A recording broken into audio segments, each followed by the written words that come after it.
How are you? Pretty good. How about you? Okay. Yeah. Hey, that's improvement. Yeah. Last couple of times you were like, eh.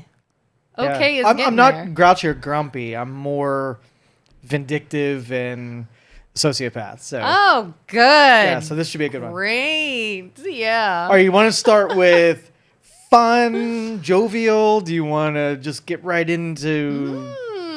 Maybe we should warm up with a fun jovial, and then Okay. we go straight into crazy town. Is that Okay. where we're going? Do you want gross jovial or do you want lighthearted?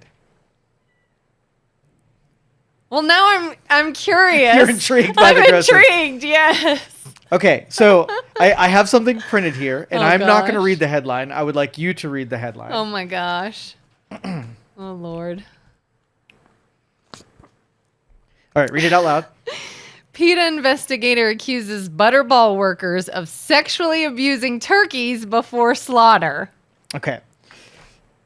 And so let's what that headline means, let's paint the picture here. Okay. So you have Butterball Turkey, which is a mass producer of turkeys. So you ever see those barns that they have just like thousands of turkeys out there, Yeah. right? So they butter them up and They feed butter 'em. up the Butterballs. And now comes time, Thanksgiving comes, they're plump and ready for the grocery stores. So they bring them in and chop their heads off and defeather them and get them ready for consumption. And a couple of the workers, Oh, right? my God.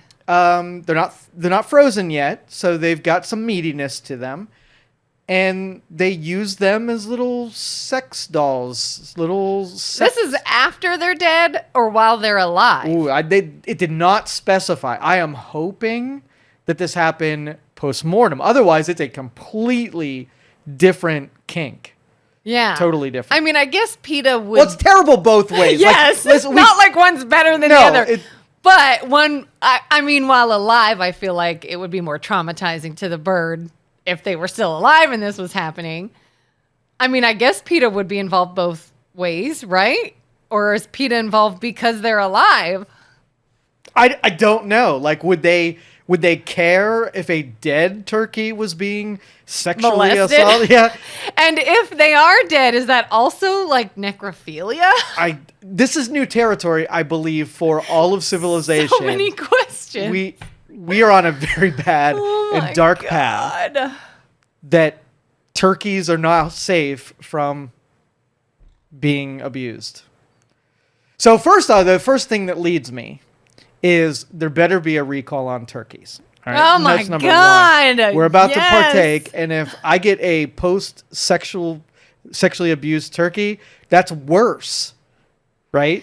Yeah.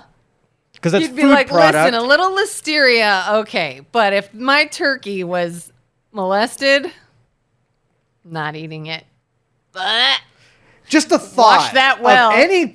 Okay, so let's talk more practical about it. So I'm not a big fan of factory farming anyway. I think when you have a turkey that's not supposed to be in a pen with 1,000 of its buddies, not eating insects, not behaving like a natural turkey, Yeah. all for the sake of delivering something to the grocery store. Sure, plentiful food, cheap turkeys, yes, is the benefit, but that's a living creature. Yeah. All right. Yeah. So I support farms that free range these things. And yes, they prepare them because we don't have could you ever take an axe and cut a turkey's head off to prepare it for Thanksgiving dinner? No. Do you think those little kids who raise the turkeys up for like a 4-H project and then they take Tommy the turkey and they chop his head off? I know people that have done that with cows. Heck yeah.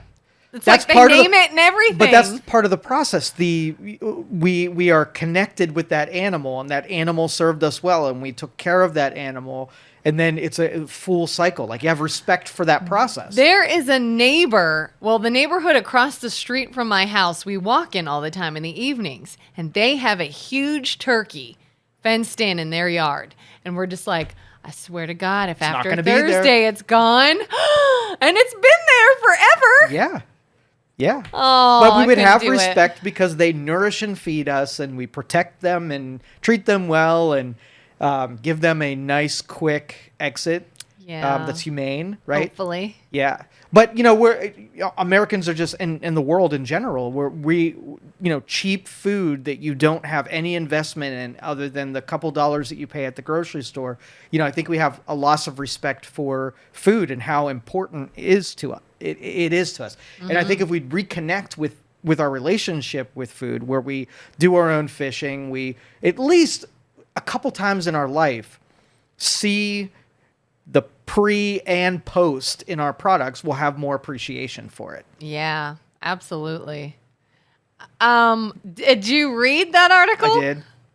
So do you know if they're alive or dead, or you don't know? They're still investigating. Okay. Right? And that part was not in the article whatsoever. And it was coupled with a possible recall, depending on how and when, if it poses some kind of medical risk for people who partake in turkeys, which it shouldn't. It's gross still, all the same. Does the article, are they, okay, so the article said that they suspect this of happening. They don't even know for sure if anything is happening. They're investigating. It is suspected that people at that factory were abusing those animals.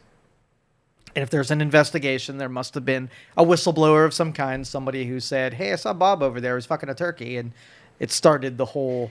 It's got to be after they're killed because, all right, not to get into, like, gruesome semantics. Yes. Like, how? It's got to be when they're dead. Like, all right, I'm just going to say it. Like, what hole are they using?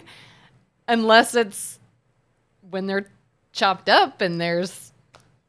I guess I'm not familiar with the anatomy of a turkey.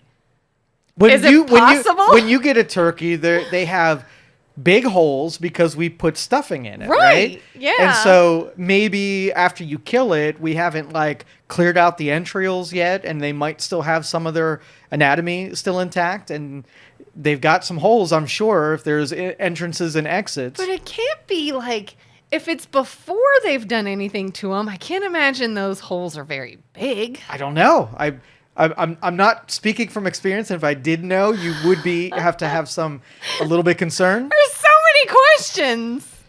Should we do science? Should we try and see if there are Yeah, turkey? like what's the anatomy of a turkey? What's it look like? Is this even possible? Because then we're going to know. So there was one word in there that was humping, right? So it might not even been a hole. It might have been just a little pressure in the right place and humping a turkey.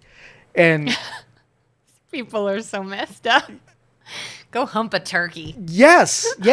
But if you don't think like this happens all around the world, where the goat herder is lonely on a starry night, there's nobody around, and the goat is abused. I'm sure that happens all the time. Cow farms, all that. I mean, it could also be too, maybe not so much for the workers' satisfaction, but maybe they thought it was funny. Maybe they were joking. Maybe they're like, "Ha, here's you can't get a girl." Whatever. But it might have been just someone had some repressed sexual energy, saw a turkey, looked inviting, and did some rubbing up against it to get what you needed to get. Yeah, I've heard of weirder things. It's possible. But if there was, and honestly, when I think about this, I don't think it really matters how. It's gross on every level. It's terrible on every level, and it doesn't matter which one it was. It's not I'm going to judge that person differently because they pulled a rubbing up against instead of a full insertion kind of thing. So you're still weird. It's still gross. And what are the legal ramifications? You think? Like, what's the crime? Obviously, messing with food and things of that nature, but I'm going to say that they have some standards where you have protective hair nets and gloves and whatever, so you don't contaminate a food product. Yeah. So I'm thinking the genitals would be considered as something. Well, if they wore a condom, would that mean that they were following guidelines? I doubt it. Is it safer? Might get fired still. Oh, fired for sure. But like, are you serving jail time? Are people like, hey man, what are you in for? I humped a turkey. I don't know if it's criminal. I don't know that we've ever, we've never contemplated this, but we're at a point where we have people in our society that are capable of humping turkeys, and we have to have the proper justice for turkey humpers. What have we come to? Well, okay. So I don't like doing this on a regular basis, but I am a slippery slope person. And when you have civilization that held themselves to a certain standards, all of us said, hey, if you remove some of those standards, you're going to have vile people that are just going to feel emboldened to be able to take out whatever those things are, and they will feel like they can get away with it and do it. So you create more terrible people, then you can't be surprised with more terrible people do terrible things and be like, oh, how did that happen? We removed all of our standards. We took what things should be criticized and people should be embarrassed of, and we made it so mainstream that people are like, hey, I'm just as, I just got the same kinks you do. And we're actively, I feel like, making people more sick in the head. Like physically, we're breaking emotionally. There's all kinds of things now in our day and age that will probably cause a screw to come loose in a lot of people. Yeah, so you can either file this away where this is an isolated incident, that there's just a weirdo out there and there's always been weirdos, or civilization are producing more of these people, so it's more likely that we read more news articles about vile people doing vile things, and we seem shocked. But unless you have a pressure that curbs vile people feeling totally comfortable with doing this stuff, you're going to see more of it, and it's happening already, right? Or God forbid this isn't something that's been happening forever. We're just now finding out about it. Because what would happen to a person that created behaviors that were taboo, right? Yeah. Everybody has sexual desires, but we figure out a way to make a positive expression of those passions and those things that are not well and like appetite. Bestiality. Right. Necrophilia. Yeah. So I was just reading an article. Some, well-dressed, well-spoken person, right, is talking about minor attracted persons as if it's a persuasion that is acceptable. Like they're lobbying for people who are attracted to young kids to be more accepted. And I'm thinking that's the vile behavior that we are taking a passion, right, that should be like, if you have they see it as, this is just the way I am. Yeah. It's the way I was made. I'm not the only one. So we should just accept that this is another form of attraction. And how can no? But that slippery slope just keeps getting lower and lower. We're like, hey, turkey fucking is just something. It's who I am, and you just need to accept me for who I am. So you draw a line with what's acceptable behavior, and we support that. And anything that's an unacceptable, sort of like adoption of vice, making it mainstream, making it acceptable, and cutting it off right there, because it leads to more and more things that are more and more vile. Yeah. All right, so we got the gross one out of the way. I just can't. I'm going to be thinking of that on Thanksgiving. Like, oh, gosh, I hope this turkey got away. It did. It still led a life of awfulness because it was run through. Like we get our turkeys from a farm that is less than 10 miles from our house. And I can look and see the turkeys that we are going to be eating because they are in that field being herded by a dog. And this is something real. you do For real. have. Yeah. Okay, I'm going to need access to that. Yeah, for sure. And I know the guy, and he does not seem like a turkey fucker to me. So I think those turkeys are 100% okay. It doesn't seem. But doesn't seem. You never know. You never know. But I have more confidence that a person that has standards is not in the back room with their turkey kink poisoning my Thanksgiving turkey. Yeah. So you're getting one from him, and it's more expensive. And that's really it. Like if you're going to pay $10 at wherever, right, you risk having a post-abused turkey. If you spend $60 for a turkey that came from a non-factory farm, it's more expensive to do that. But how much is clean turkeys worth to you? Yeah. Is it worth $50? They're charging a cheap turkey, and they're making the turkeys feel cheap. That's it. So they're doing wrong. cheap things to cheap turkeys. So wrong. All right, next. Do you ever watch the comedy Without a Paddle?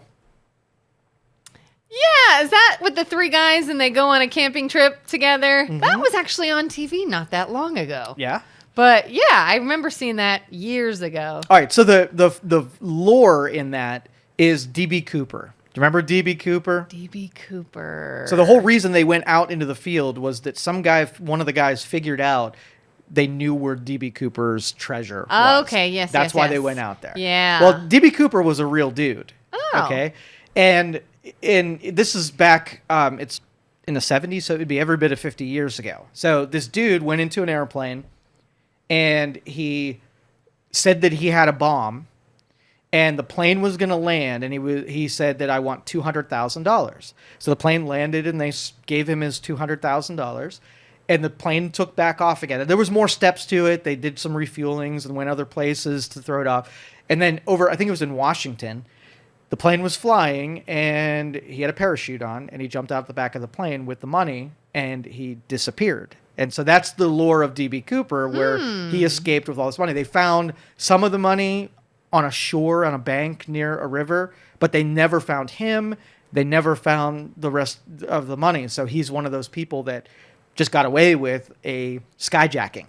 Wow. Okay. Okay. And so there's a new article that the family of some guy, I can't remember his name off the top of my head, McCoy. His last name was McCoy. He was the real McCoy.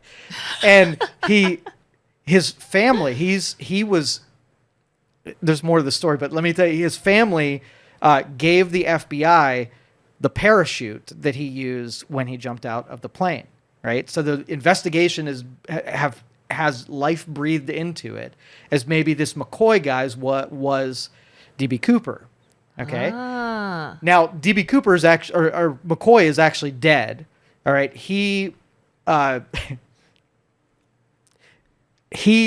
what? Like the connection to Okay. in 1975, years later, it's not accurate, but years after the D.B. Cooper get away with it, he was actually went on a plane, demanded $500,000, and he got caught, and he went to prison. McCoy did.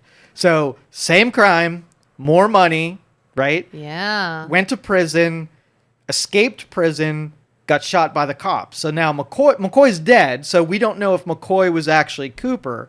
But I think every reasonable, rational person is saying that was the same dude. McCoy was D.B. Cooper. He got away with it, escaped with it, and whatever. So that's I'm hoping the bookend on D.B. Cooper is that there isn't some guy who got away with it.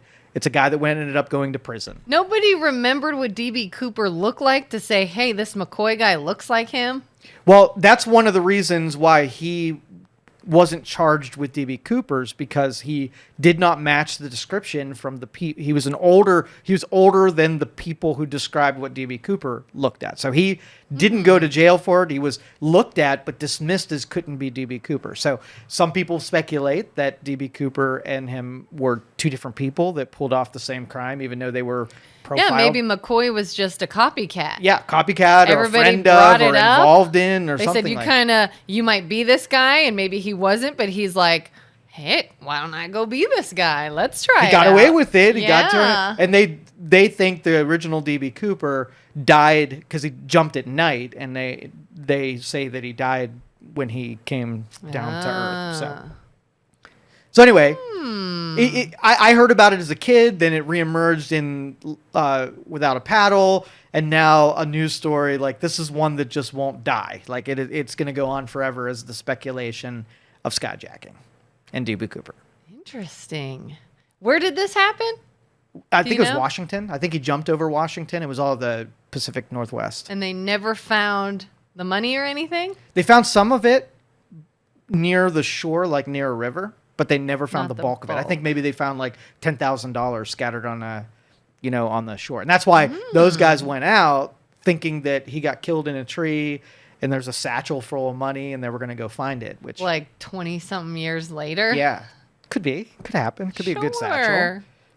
Okay. Pacific Northwest is kind of, it's territory that's hard to get through. So could a skeleton in a tree somewhere. That money would probably be long, like, destroyed now, huh? Like, you couldn't go. Or you think it'd taken a trip?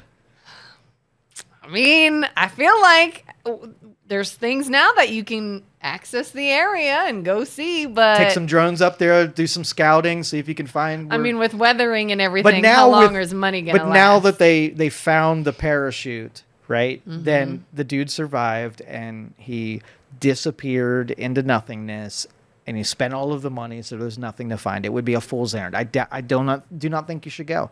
I saw it Without a Paddle. All right. And it was dangerous with a low probability of benefit. I'll dial it back a bit. Yeah. All no right. less about. Third topic. All right. Wicked. Wicked. Wicked. It's wicked. Everyone is really excited for this. And I think Wicked is shit. Right? Oh, yeah? I do think Wicked is shit. Interesting. And it's strange because there are certain musicals or, retelling of a story in a certain way. And the theater kids really like that kind of thing. And it's just terrible it's terrible to watch, right? They don't do justice to the originals. They do a lot of woke stuff in there, makes you uncomfortable. It was my objection to Hamilton. Like, I love the history of that era, the founders and whatnot. And Hamilton was absolutely garbage. Like, it was a terrible retelling. It was terribly presented. People love it. And it's those theater kids who just like the creative expression of it. And there's no substance to it. It was just garbage. It was hot garbage. See, I've not yet seen Wicked. My family all wants to go see it, but I've never even I haven't even seen the play. I don't know the songs. Like, so many people are like, oh, I can't wait to see the movie and sing along because I'm a big fan of the soundtrack. Like, I don't know anything about it other than I know it was a play. I have an idea of what it's about in the storyline. But that's really it. Well, there's 4 movies that come to mind. Okay, and I don't like any of them for the same reason. So, Little Shop of Horrors, really a terrible movie. But I feel like Little Shop of Horrors is terrible in a way that's almost like it's supposed to be terrible. Exactly. And that's why I'm putting these together. So, what's the one with the transvestite Transylvania? What the heck is that? Oh, Rocky Horror? Rocky Horror. Still haven't seen that either. Same thing. I'm so far behind. But all of these have a cult following where the people know all the songs and they dress up as it. Because I think if somebody gives you a license to go be ridiculous, I think people are eager to fill that void. So bad it's good. Yeah. And so I'll put Hamilton and now Wicked. I'm sure I have not seen it. I read the reviews. I looked at excerpts, and it looks like it's right in that vein of garbageness. So garbageness. My wife wants to see it, so we'll probably do it. But I'm not invested. I'll give it a true review on it. Well, hopefully you don't go to a theater that everybody is singing, because they keep talking about that. They're like, I read that they're going to have a nationwide release date that is karaoke showing of Wicked. Sing all you want, sing your heart out, sing along to the movie, but don't ruin it for people by doing that when you go see it these next couple of weeks, because apparently that's a thing. I'd be real annoyed if I went to the movie to watch it and everybody around me is singing and being loud. So here's the thing. Just watch it in the comfort of your home. That's all you got to do. Yeah. Stay away from those. But I mean, if you know that when you go to a Rocky Horror Picture Show that people are going to be singing and dancing and getting in the way of the movie, everybody's there, they've seen it 1,000 times, so they're not really worried about missing something. So I wouldn't be annoyed if I went to Rocky Horror. That would be on me for making a stupid decision to be there in the first place. But those people are having fun and they're enjoying it. And I have no problem with that. As long as you know. If it's a sing-along one and people are acting, foolish, then so be it. Have you ever seen the movie Cry Baby with Johnny Depp? No. Oh, you got to see it. You'll hate it. So why would I want to invest You'll hate the time? it, and I love it. It's one of those. It's just stupid. It's almost meant to feel like Grease in a way, that time frame. There's the Drakes and the Squares. The Squares are the ultra preppy elite socialites, and then the Drakes is Johnny Depp, Ricky Lake plays his sister, and they're these sort of white trash people, and they're not supposed to socialize, but Johnny Depp and this girl Allison fall in love with each other, and then she becomes cool like the Drakes, kind of like Sandy joins the T-Birds, and they sing, and it's all so silly, but it's so silly that it's great. Now I want you to see it. I don't.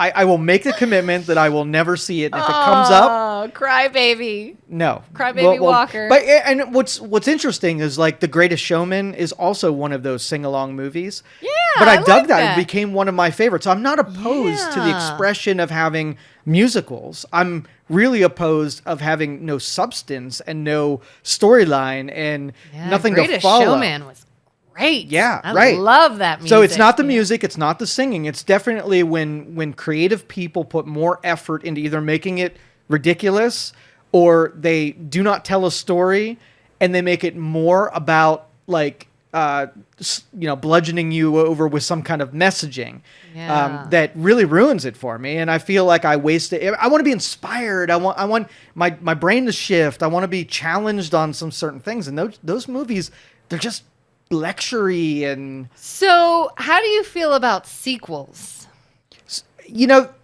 I would say 90% of the time I'm disappointed. Like what's that one with the cars? Cars?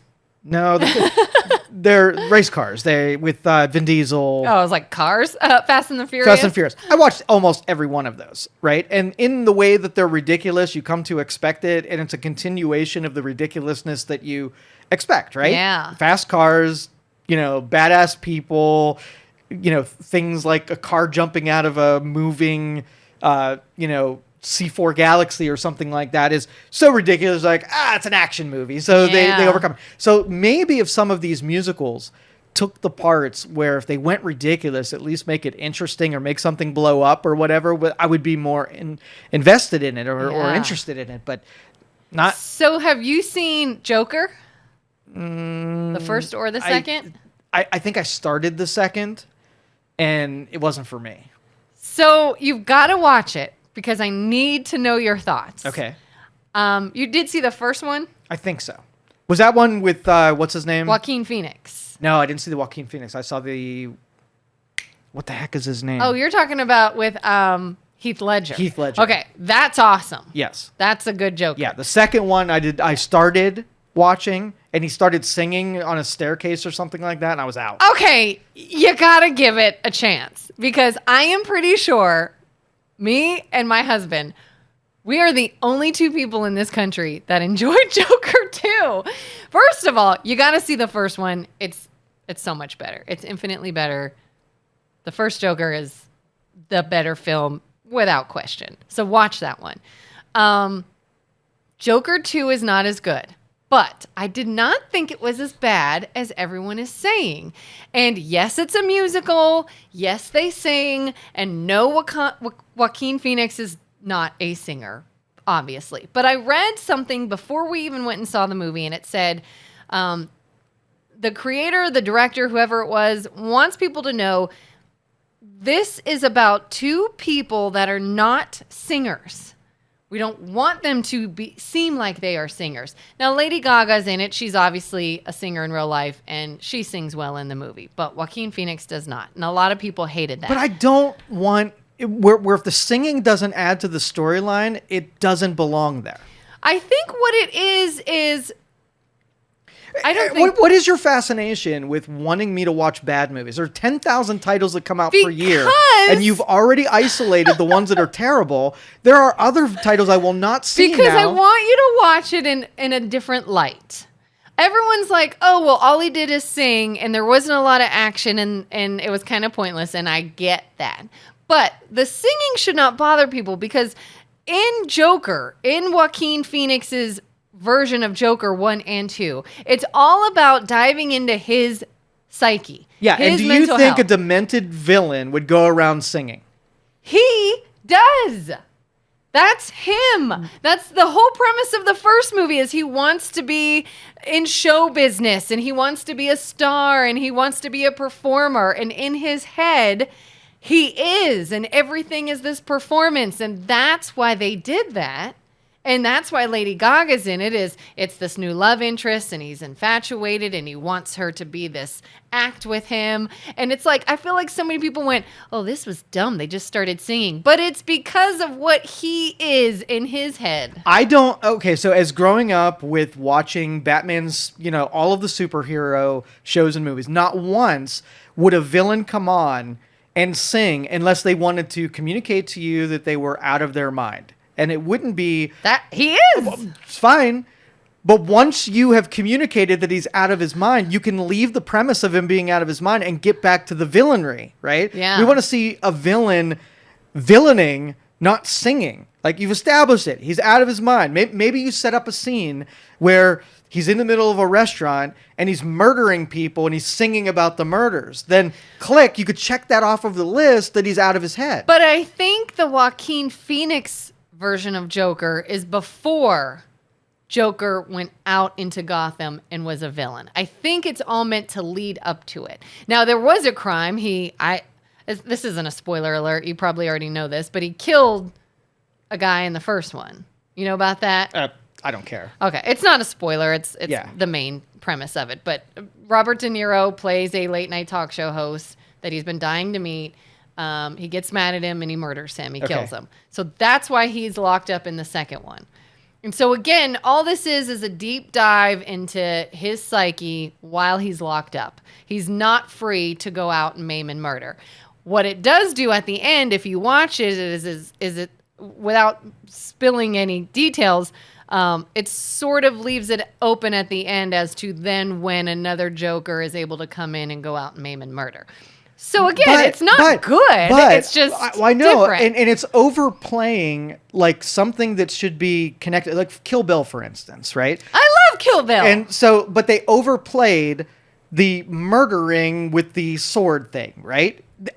Okay, so you take something that somebody likes, and then you just repeat that thing over and over again. By the time that they've done it for the 19th time, you're like, there's no more substance that you could have gone into, no more travels that they could have followed with the character. And so it's very lazy to overplay that. So you're talking about like how she fights over Anishi with a sword and multiple times. Like, why doesn't she get a gun? Is that kind of your point? Or? Let's just take a Van Damme movie. All right, the guy punches people and things. Right? So you start the movie and he's punching things, and then he just goes into a room and starts punching things, and then he goes over here and starts punching things, and then he just basically it's a fighter movie. Basically just beat everybody up, right? Yeah. They overplayed him fighting. So part of the restraint of saying he's a badass and he knows how to fight things, and most of the time the lead up is him not fighting and knowing that he could beat somebody's ass and watching the character develop into places where the culmination, the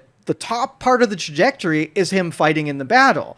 Everything else is the leading into the character development and the storyline and whatever. And you ruin that by making everything a pinnacle. Because Kill Bill, I mean, the whole premise of the movie is very quick synopsis of what happened in the beginning. And then the entire series is just, I'm going to go kill these people now. And you just go along with her on her journey of killing everyone. And that is why it's overplayed, because you took an element that maybe it would have been received. Like if you had the villain singing in one scene that established that he's crazy, that's cool. But then if he goes along, that's like Van Damme fighting every room. He goes in every room, and instead of talking to you, he sings at you. You're like, come on, this is stupid. Are you saying you did not enjoy Kill Bill? I like Kill Bill. Oh, okay. But it's still, the elements they overplayed and you can think of movies where they overdid it in one perspective, right? Mm-hmm. It might have been about race cars, right? But if you didn't get to know Vin Diesel and you didn't get to know about the heist and you didn't get to know about the other things, if it was just race after race after race, you're like, all I did was watch a movie about people winning races, right? Mm-hmm. In weird ways. There was no more to the story, and it just lacks depth. It's single dimensional, and I don't know. I think some movies get it wrong. Well, and I wonder, too, if you would hate, back to Joker, the second one, a lot of people didn't like, it is a completely different version of Harley Quinn. Harley Quinn is technically in it, but that's not Harley Quinn. It's not the same storyline. It's not the origin of how Harley Quinn came to be. She's nothing like Harley Quinn in any other series. By all means, it's a completely different character, but it's supposed to be her. So that was, I think, annoying to some people. Do you get bothered if they just completely stray from a storyline, or they're like, what is this? Oh, no, and that's part of the creative license is you can build that if you got an interesting storyline. But if you took something like a Harley Quinn and they're a fan favorite, and they're like, we got to fit Harley Quinn in here so we get some of the the boys in here to look at Harley Quinn, and you're like, that doesn't make any sense for any of the story. It doesn't tell a backstory, it doesn't give a seed a future release or whatever. That was just kind of forced. So like, let's just say the guys like Harley Quinn changing wardrobes on screen. So every scene Harley Quinn is changing a wardrobe. At a certain point you'd be like, I know why they did that.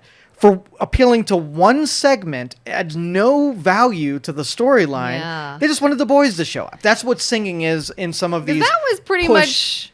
That was the one big thing that irritated me. Is I was so excited to see that movie for months. God, probably more like a year. I waited to see Joker 2 because I love Lady Gaga. I think she's an amazing actress. I love everything I've seen her act in. And I wanted to see her be Harley Quinn. And that was the one sort of little bad taste in my mouth is that wasn't Harley Quinn. That was just a totally different character. And they even called her Lee. So that to me was a little annoying. Like that's so do you think it's the creatives just aren't trying as hard? Like they have this machine to output things that people will watch, and they're playing to the lowest common denominator of the audiences, and so you're getting stuff that, you know, people who want to be challenged a little bit aren't getting challenged. I don't know if I hold the audiences responsible for terrible movies or I hold the creatives responsible for terrible movies, but there's lots of terrible movies right now. Yeah. Did you ever see Cruel Intentions back in the day? Maybe. Ryan Phillippe, Reese Witherspoon, Sarah Michelle Gellar. Doesn't trigger, so it's probably... yeah, it was like probably 90s. I was maybe a teenager. My friends and I watched it, even though it was probably more adult than we should have been watching. Yeah, stepbrother, stepsister, wealthy family. They make a bet to turn this innocent girl at school, like he wants to sleep with her, and they make a bet if he can get her to sleep with her, but then he falls in love with her. It's not ringing a bell? Okay. It was good. I loved it. To me, it's one of those just like pop culture 90s. I liked it movies. And then they tried to make a remake, and it was awful. And I hear they're going to do like a series or something. They're going to do something else with Cruel Intentions, and I'm so afraid it's going to be awful. And every time I hear that, every time there is a movie or a series or something I loved, and I hear they're going to bring it back, I'm like, if you mess this up, and that's what mad. we have faith that creatives dream up, you know, original things. And then so we see a remake that's just a reshuffling or even the direct retelling of something with new characters. Like that's something that is disappointing because that's their job, is to reimagine this stuff. Yeah. And part of it's like, well, maybe they're just not making movies for people like me anymore. Maybe I just got to give in to the fact that they're going to make, you know, like Twister, for instance. I was excited to see Twister. I love the first one. They put just enough science and enough storyline, and they made it interesting. There was shit blowing up. So it was interesting to me. And Twister 2 was just... Really, there were some connecting things. They still had good special effects. There was a little bit of storyline, but it was a disappointment because so many of the elements were exactly identical with new people in the chairs that it was, you know, they could have done more with it. And it's disappointing. Yeah. I am a big Sex and the City fan. I loved Sex and the City. And when they came out with And Just Like That, I was so excited. I do still enjoy it. I watch it. I wanted to love it, and I just don't love it. And it didn't, I don't think it even did real well when it came out. I'm still waiting on the next season. And here's the thing. Like, when you enjoyed those things, you were a different person. You were a younger person. And, you know, we all make bad choices when we're younger, and we have different tastes, right? Mm-hmm. We ate Hot Pockets for a point in time. And today we wouldn't eat Hot Pockets. When we go back to our former selves, Hot Pockets were once good enough. Yeah. I watched things like, go back and watch Grease, for instance, and I thought it was just like the best movie ever. And I watch it now, I was like, by today's standards, and if I watch this as a brand new movie today, I would say that's hot garbage. Well, I watched reruns of Sex and the City, and I still love it. Yeah, because you can't remove yourself from your criticisms. It invokes the emotion that it did at the time, and the earlier version of Kelin that resonated with. Now your tastes are higher. It wouldn't resonate the same way that it did at a point. I can almost guarantee you that. Yeah. See, I just feel it as, and you've probably not watched Sex and the City or And Just Like That. They got real with And Just Like That. And it's just more of a downer. Like, it used to be lighthearted, girls in the city, dating, fashion, fun, laughs. And now it's like death and divorce and real life and aging. And there's a lot of like modern day controversial topics in it now. And that's the bludgeoning that I was talking about. They want you to know that you need to be lectured on this topic, and they will punch you in the face with it endlessly. Yeah. Oh, yeah. If anyone has an issue with the whole, what they would call woke culture, don't watch that. You'll just be annoyed. But I'm fine with it. It's just different. And that's an important role of creatives as well, is if you are trying to invoke a sort of like a emotional response about something, to look at something with a new perspective and open your mind in a certain, like, I love the rebellious behaviors of music and movies back when they were making controversy, a major element of everything they produced, pushing back on the status quo and getting people to think about. It's not like this. This is sort of like, these people are smarter than you. You're dumb. Let me hit you with how you should feel about it, instead of leading you on a path of some kind of enlightenment that you come to a conclusion. They're being lazy about pushing the end result on you instead of the beginning of a thought process. And I think that's where they get lazy on it, because they get feelings about something, and they're not cool with just letting you come to your own conclusions. Right. So if you stage some kind of injustice and let the injustice happen, right, and let it marinate with you and let you get offended and let you feel all the feelings that go along with it, that's what the creatives are supposed to be doing. But now they got the injustice, and now they got to tell you how you should feel about that injustice, and you're like, wait a minute. This is my part. Like, you're out of the equation now. Let me do my feelings on this. Don't lecture me about how I came to the wrong conclusions and I should feel a little bit different. F you. Yeah. How do you feel about movies like, have you ever seen Mother with Jennifer Lawrence and I think Michelle Pfeiffer's in it? And didn't see that one, no. It is one of those movies that purposely makes no sense. I mean, I describe it as a dream. You know, when you dream at night, your dreams can go to different settings with different people and different storylines, and it's just, now you're at your childhood house, and now maybe you're at a movie theater, and maybe now you're at a carnival, and it makes no sense. That's that movie. Okay. To the point where my husband and I watched it years ago, and we're sitting there the whole time, we're like, what is happening? Are you following this? And I finally said, we gotta finish it. I gotta see, like, is somebody suddenly gonna wake up and they were dreaming this whole thing? Are they gonna somehow tie everything in? And there's gotta be an explanation. I gotta watch it. And there wasn't. And I had to go to the internet and Google, what was Mother about? And it's all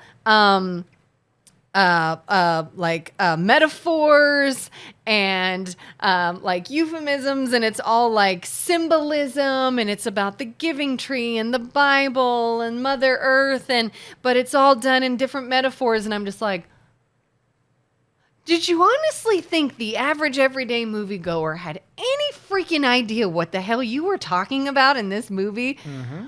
Are you into stuff like that? Are you into like, ooh, I want them to make me think. I want to, or would you be like me and you would be like, I just wasted 2 hours of my life and I couldn't tell you what this movie was about. Well, first off, I would say not every movie was made for everybody. So if you take some kind of movie that there's a handful of people that would get and would follow it, like if you have a literature person and you make references to things that normal people don't know, but all those people are like, this movie was made for me kind of thing. I get that, right? Yeah. But have you ever gone to an escape room? You ever done one? No, I want to. Okay, so I go to them all the time. And sometimes you go to escape rooms were specifically built for people who really aren't good with problem solving, right? And so they're made for like the 5-year-old version of escape rooms. So you go through it and the puzzles weren't challenging enough and just didn't do anything for you because it was so damn easy. And then you go to ones that were you almost have to dial a 900 number to get clues about how, because there's no reasonable person that would have ever dug through the clues enough to be able to figure it out. So you have the stupid easy ones and the ones that nobody would ever figure out, right? Uh-huh. And right in the middle is usually where most audiences are happy, where it's challenging enough but not so hard that you can't figure it out. This is sort of the same way. So I'm sure there's somebody, and the one was a zombie one. We are my team of escape room people are solid, right? That's probably what you and all your Solid. brainiacs. Yeah, Oh yeah. my gosh. Right? And so we can dig into the subtleties of things that most people would miss. Where Columbo and That's what I'm afraid of. My husband and I, we really want to go try an escape room, and I'm like, what if we're too stupid to solve yeah. it? So the first one that we did ever, right? We didn't get anywhere because the thing was so difficult, and none of the clues or none of the evidence made any sense whatsoever. Do they have like ratings? Like, do they say like on a scale of 1 to 5? Usually it's like they hardness give you an level average of how many people were able to solve it. Like 10% of the people who come through here can solve it. So they do publish that. This was early on before they showed up everywhere. So there wasn't a rating system. We just saw, hey, a winery's doing it. It's kind of cool. They threw it in their basement. But it was ridiculously stupid. And even after, like, I want to know if we don't solve it, what we missed, right? And so when we're talking to the person who's your guide, they tell you what it was, and you're either saying, oh, that was on me. I missed it. That was findable. That was information I could have had. I just missed it. Or like, come on, nobody could figure that out. And then you feel disappointed. Well, again, those kind of movies that jump around and hide clues and make those mixed metaphors, they're not for everybody, including myself. I would probably really be disappointed if I went invest 2 hours in a movie and I ended up feeling that way. Yeah. Luckily, we watched it at home, but still, I was annoyed. I was like, I want that time back in my life. It didn't make any sense.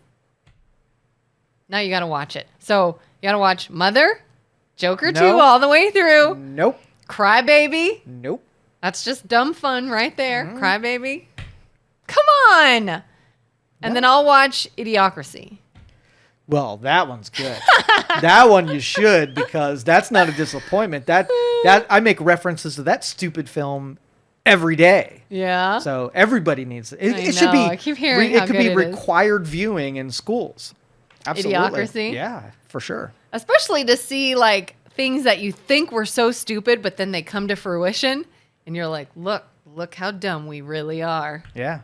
So when you're looking at ratings for movies and you have like the critics and then you have Rotten Tomatoes score where the public are doing, I oftentimes, if the critics like it, fuck that, I'm out. Like, I do not want to see that movie, because I always think like the critics are grown-up theater kids. And the theater kids kind of get the inspiration from it, and they have an appreciation for things rather than being entertained, right? They see those subtleties, and they like the art. The artist of it, part, yeah.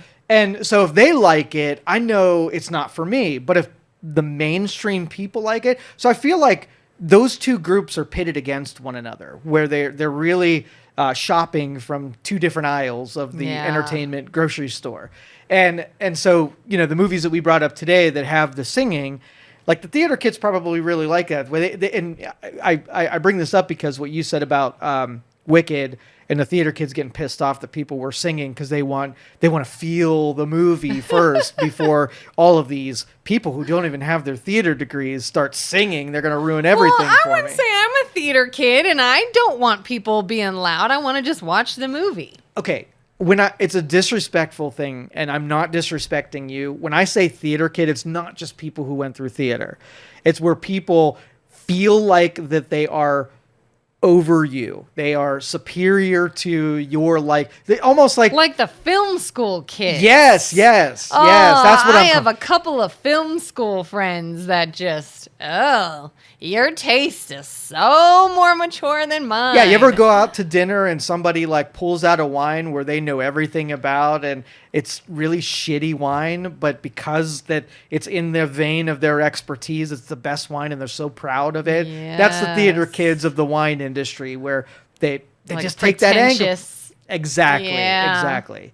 So all theater kids, I wasn't, coming at you directly. It's those pretentious idiots who, Oh, one of my best friends was a film student. And he's still to this day, like he works for Shudder and he does a bunch of different things. But every time I liked a movie, he would automatically be like, well, I bet you it's terrible then. And I'm like, you don't even know. It could be a great movie. And sure enough, it's awful. If I like it, it's awful. And then all the ones that he thinks are great. That's exactly right. Yes, this is great. This is so great. I'd be like, that's dumb. I don't get it. It'd be easy to just categorize the movie as for that person versus the mainstream. And it would save me from investing in a dumb movie where, the guy that works the camera hasn't appreciated. You see those angles? Those are tough angles. You got to like the angles. Yes. And we're like, the angles made me sick. Like, it was terrible angles. And only you are the only one that likes that. Yeah. Ooh. Have you ever actually gotten sick from a movie? Ooh, Blair Witch came close. Yeah. The moving of the camera. Blech. Which I heard another thing. There's some other like Blair Witch Project type. But they can't do that. The best thing about Blair Witch was all of the I'm not going to say hype, but all of the folklore that went along with it. Some people, believe to this day that it's a true story and it's connected with, and this was actual footage. And so the buildup was they kind of took hostage your brain a little bit. Because that was the only scary thing about it. They never actually showed anything. They never actually showed anything happen to anyone. It literally was just creepiness if you believe this is real footage. Yeah, they invited you into a storyline and you got to be an observer, and they made it feel like you were an observer. And I think that was an angle that was done very well. Like, you ever watch Paranormal Activity? Yeah. So that one, the first one, really creeped me out. And again, I think it was that same thing where it's not gory, it's not overly scary, like you're not seeing anything in particular that is scary in and of itself, but it's I'm watching this is really happening, what if this is real kind of mentality. Yeah.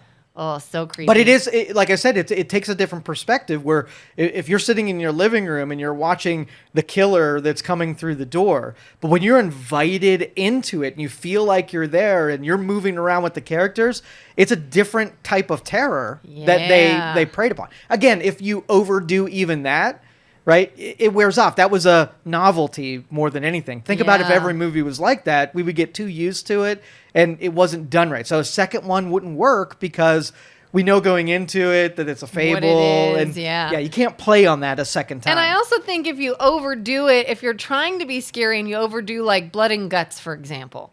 I haven't seen it, but I've heard a lot about Terrifier. Have you seen any of those films? I guess they just came out with Terrifier 3. And supposedly like 11 people walked out of theaters in Terrifier 3. They said it's that gruesome. People were walking out. But again, it's just there's so much blood and guts and disembowelling. Like it's just so gruesome that I almost wonder if I'd be like, now it's dumb. Yeah, well, that's Van Damme. If Van Damme goes in every room and just punches everybody out, you're like, after the second one, you're like, it's too much. Yeah. You're taking one instance that people sometimes like. You know what was really well done and it was very gruesome? Saw. The Saw movies got me because they reserved the gruesomeness as part of the storyline that was not forced. They figured out a way to concoct gruesomeness in a way where you were there and you knew it was coming and you knew exactly what to expect. But when it happened, you were along for the ride instead of like, here's the display. I'm going to rip off 5 people's faces for 2 hours. kind of thing. Yeah. And does Saw also make you think like, could I do that if I were in that position? Heck like, yeah. Would I to save my life? Oh yeah. Those I feel like I only saw a couple of the Saw movies, but there's a ton. Have you seen all of them? I've seen every one of them. Yeah. And that is another one where they packed the whole storyline over the different, like they told the characters stories, and you miss a lot of the movie if you don't remember the last one that you saw. Yeah. And that's, you're jumping around on different timelines and whatever. Half the people who like the gruesomeness got it in every movie for sure. Yeah. But if you're trying to follow the full story and you're like thinking about this character and then, here's the relation to this other one, it jumps around way too much to pay attention to. Yeah. We used to do the whole rundown where we'd watch Saw 1, 2, 3, 4 all the way back to back. So you're like, oh, okay, I missed that the first time. Oh, yeah. I feel like I maybe watched the first 2 or 3, maybe, but I need to go back. But that's evidence where when you do the elements appropriate, like Greatest Showman did the elements properly. Saw did the elements properly. I can't say that Fast and Furious did because that was just my, it's first one proper, right? All the rest of them, rehashing the same shit. That's over and another over. one. I never saw Fast and the Furious. You got to see the first one. Would I be into it? The way they develop the characters super fast, and you get to know them, and they are likable, and you're kind of rooting for the good guys, but you're also rooting for the bad guys. Like, it does a great job of establishing that. Fun fact, one of the Fast and Furious movies, I don't know which one, a scene was filmed down in Georgia, in the town where I used to live. There's some scene in one of the movies where a car is jumping over a bridge. And that was the 13th Street Bridge in Columbus, Georgia. They shut down the area and they were filming, and people could walk down and watch it and everything when I was living down there. Yeah. All right, so one last topic, since you brought Georgia up, and this will be probably the most unpopular thing. This will beat the turkey fuckers for sure. Oh, man! Okay. And this is The Walking Dead. Oh, okay? yeah, that's filmed down there. This is a series that is in a constant recycle, right? Same thing over and over and over. So the first season was great. Like, you found yourself, being a little bit grossed out by what you were seeing, and later seasons you get desensitized to the fact that these zombies are a thing and whatever. Yeah. And then let me tell you the storyline that just will repeat forever. You ready? Uh-huh. Survivors, zombies, hit them in the head, they die. Lots of zombies, close quarters, get trapped in places that are tough to escape from. You have one group over here and another group over here, and one villain fights this group, so now it's you fighting the zombies and you fighting the other group. Try to establish normalcy, but some other group comes and suffocates your normalcy, and you fight with those group.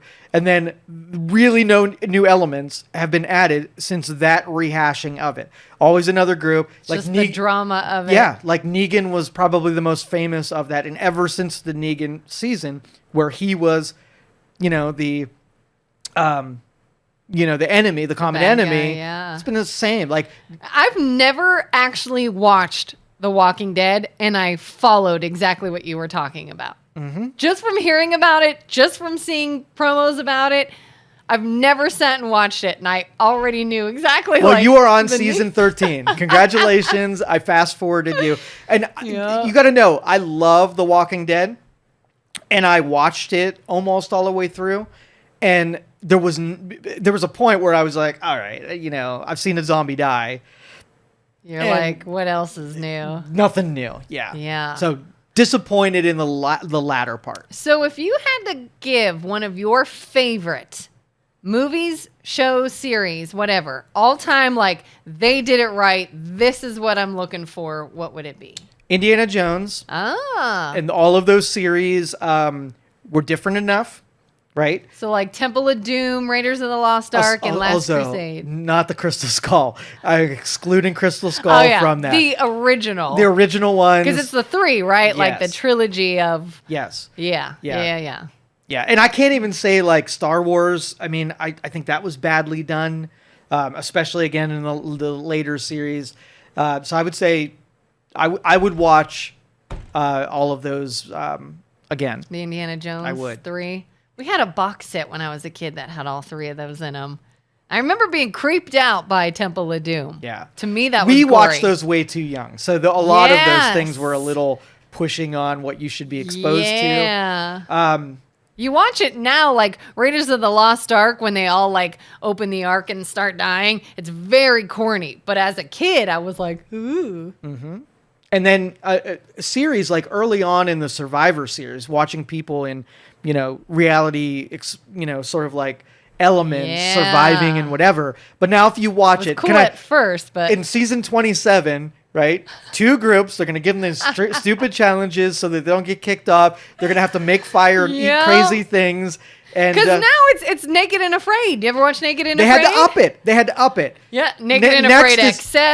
Next is that they're going to create an exposed wound, and you got to survive with your entrails hanging out. Like they got to keep elevating it so that we'll keep watching. Yeah, because now we know. Like, it's all the same. Same with the singing show competitions. All of the reality shows, they all follow the same patterns. You watch it, it's kind of cool. You keep watching, they upped it a little, it's still kind of cool. And then it's just They just maintained. Yeah, remember, That's like it. Fear Factor, like on the season that they got canceled, was they were eating semen, like What? at the end. So you go from eating bugs, right, to they ate donkey semen, and they got canceled. And I'm thinking, because they had a conference table, and they were like, okay, everybody got used to the eating bugs thing. Let's up it a little bit. They're like, hey, we got some donkeys over here. Let's make people eat donkey cum. And they were like, good idea, Bob. All right. Yes. So by chance, could that be where this whole turkey thing is going? Maybe. The turkey people get in touch with Fear Factor. Now you're just They have a special for Thanksgiving edition. Turkey fuckers. Turkey fuckers. Guess what you're eating? Yeah, so they get to hump it, and then you get to eat it right away and see if you'll do it.